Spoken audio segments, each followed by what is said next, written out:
My daughter Renee called me on a Tuesday. I remember because I had just come in from checking on something in the hallway, a door seal that had been catching wrong, and I was standing in my kitchen with my coat still on when the phone rang. She said, "Dad, we need to talk about the future." And I knew exactly what that sentence meant. I've heard that sentence before. Every man my age has. It means, we've been talking about you without you, and we've reached a conclusion. I'm Eugene. I'm 84, and I'd like to tell you about the year someone tried to fix my life. I want to be clear about something. My apartment is small, one bedroom, old building, same neighborhood I've been in most of my life. The floors know where I walk. They creak the same spots every morning. I know which burner runs hot, which window sticks in July, which light switch has a half-second delay before it decides to cooperate. I know this place, and it knows me. When you've lived somewhere long enough, the rooms start to feel like a conversation you're still having. The walls remember things. But that Tuesday, Renee had numbers. She'd been doing research. She had a notepad. I could hear her turning pages. She told me that the average nursing home costs over $9,000 a month. She told me that didn't even get you your own room.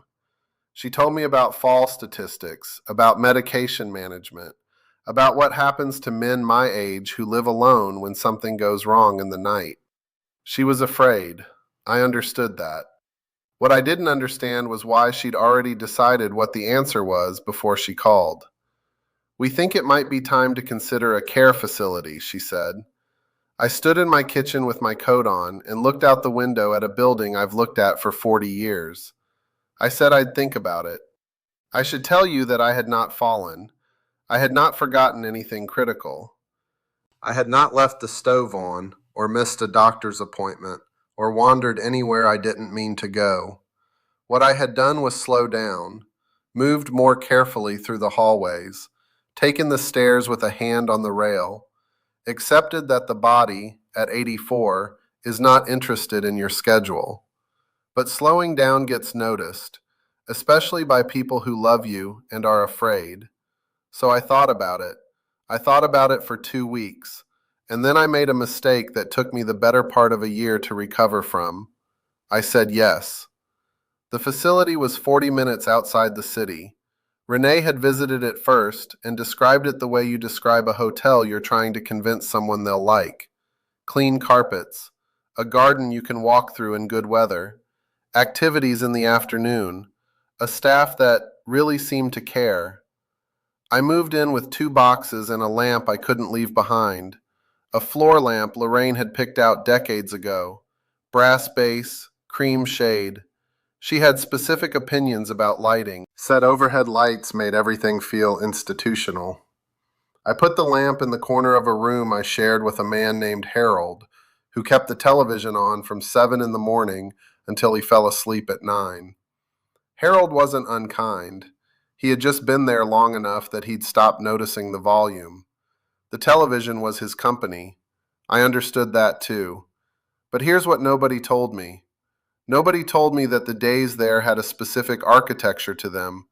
Breakfast at a set time, lunch at a set time, dinner at a set time, lights low by 8:30, everything scheduled like the staff were managing a building, not a collection of lives. I don't say that bitterly. They were short-staffed and they worked hard. On a given afternoon, one aide might be moving between a dozen rooms. You don't get to be a person in that arithmetic. You get to be a room number and a care plan. At the end of the second week, I sat in the common room, a large beige space where several other residents sat in chairs that faced a television nobody was quite watching. And I had a thought that I haven't spoken out loud very many times since. I have disappeared, not literally, but in the ways that matter. Nobody asked me anything. Nobody was curious about me. The staff was kind, in the way that people are kind when kindness is a job requirement. But I'd spent 84 years being someone specific, a man with a history, opinions, a particular way of doing things, and in that building, all of that had been reduced to a file and a meal preference. I lasted 6 weeks. Then I called Renee and I said, "I need to come home." She came and got me on a Saturday. She didn't argue. I think she'd had her own doubts. In the car on the way back, she was quiet for a long time, and then she said, "Okay, Dad, but we can't just pretend nothing is different." She was right about that. So we tried the second thing, a home health aide. Someone who would come in daily, help with meals, handle medications, be a presence in the apartment. Renee found a service and the aide started on a Monday. Her name was Carla. She was pleasant, organized. She rearranged my kitchen the second day so that everything was more accessible, which meant I spent a week reaching for things that weren't where I'd put them for 30 years. I tried not to make an issue of it. I know my way of doing things isn't the only way. I know that. But Carla was replaced after a month by a woman named Sandra because Carla had another placement that paid more. Sandra was replaced after 3 weeks by a young man named Terrence, who was perfectly capable but arrived late twice in the first week and once called me buddy in a tone that made me feel like a dog being walked. I'm not saying these were bad people. I am saying that every time someone new walked through my door, I had to explain myself again, where the medication was, how I took my coffee, what light cleaning meant to me as opposed to what it meant to them. It was like being interviewed for my own life, repeatedly, by people with other places to be. This is going to sound ridiculous, but after Terrence's second week, he found the brass lamp and asked if it was something I wanted to donate, like it was clutter. I said, "Son, that lamp is not going anywhere." He nodded and never mentioned it again, but I sat with that interaction for longer than was probably sensible. Some things carry weight that isn't visible to other people. After 6 months and 4 different aides, I told Renee I needed another way. By now, she was worried in a different way. Not the kind of worry that wants to fix, the kind that has run out of easy answers. I could hear it in her voice. She didn't say, "we think," anymore. She said, "I don't know, Dad." There's something honest about that. I appreciated it. I stopped waiting for her to solve it. I started asking around myself. There was a man, Daniel, a neighbor 1 floor down, who'd mentioned once, very briefly, that his aunt had found something that worked after his uncle passed. I hadn't paid much attention at the time, but now I was paying attention. I knocked on his door on a Thursday evening. He answered in his work clothes, clearly just back. I said I had a question if he had a minute. He stepped aside and let me in without making anything of it, the way he usually does. He told me his aunt had moved into something called an adult family home, a licensed house in a regular neighborhood, he said. Not a facility, a real house. 4 residents, a caregiver who actually lived there. He pulled out his phone and showed me a photo she'd sent him from the kitchen. She was standing at a counter, apparently helping make dinner. She looked like herself. He said the cost was about half what a nursing home ran. In some states, he said, Medicaid could help with part of it. I wrote down the name of what to look for and went back upstairs. I want to tell you what I found because I think most people don't know this exists. An adult family home is exactly what it sounds like. A regular house in a regular neighborhood, licensed to care for a small number of residents, sometimes as few as 2, sometimes up to 6. A trained caregiver lives there. You have your own bedroom. There's a shared kitchen, a shared living room, a backyard if you're fortunate. The meals are made in a real kitchen by a real person who lives under the same roof. It is not a ward. It is not a common room with a television at the wrong volume. It is a house where people still live like people. I visited 3 of them before I found the one I wanted. The first one smelled like food, which I took as a good sign. The caregiver was a woman in her 50s named May, and she showed me around with the energy of someone who was genuinely proud of what she'd built. The second bedroom on the left was for a man named Gerald, 79, who had been there 2 years and who May described as opinionated about sports and generous about everything else. She said this like it was a compliment, not a complaint. I didn't move in that day. I went home and sat with the idea for a week. I called Renee. She was quiet on the phone for a moment, and then she said, "Dad, this sounds like you actually did the research." I said I was 84, not dead. She laughed. Genuinely. The way she used to when she was young, and I said something unexpected. I want to stop here for a moment because there's something I didn't understand until I walked into May's house the second time, for my second visit, and she introduced me to the other residents at the kitchen table. There were three of them: Gerald with his sports opinions, a woman named Iris, 81, who'd been a school teacher in another state, and who still had teacher's handwriting on the notepad beside her coffee, and an 88-year-old man named Chester, who said exactly 4 words to me on that second visit. "You play cards at all?" And then went back to reading his newspaper. I said I hadn't played in a while. He said, "That's all right, I'll remind you." I moved in the following month. I tell you this story not because I think everyone should do exactly what I did. I know things vary. I know some people need more medical support than a house like that can offer. I know the availability of these homes depends on where you live. They're more common in some states than others, and not everyone is well run. You have to look carefully. You have to ask the right questions and visit more than once, and watch how the caregiver moves through the space, and how the residents look when they think no one is watching them. But they exist, and most people don't know they exist. I didn't know. What I know now is that there's a difference between being cared for and being managed. The nursing home managed me. The parade of home aides, through no fault of their own, mostly managed me. May's house cared for me, and the difference lives in something that's very hard to quantify and very easy to feel. It lives in whether anyone in the building is genuinely curious about who you were before you got old.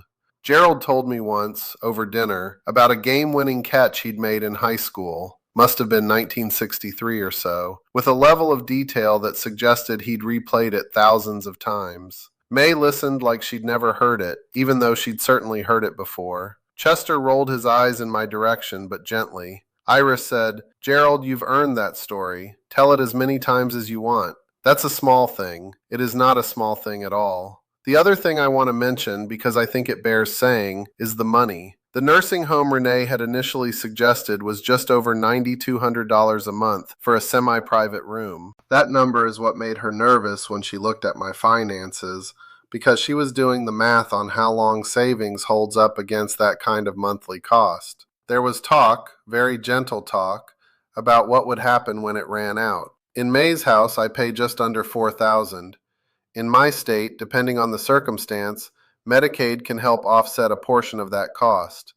I'm not going to pretend the finances are simple or that this works identically for every person. They don't. But the difference between $9,000 and $4,000 a month is the difference between a runway and a cliff edge.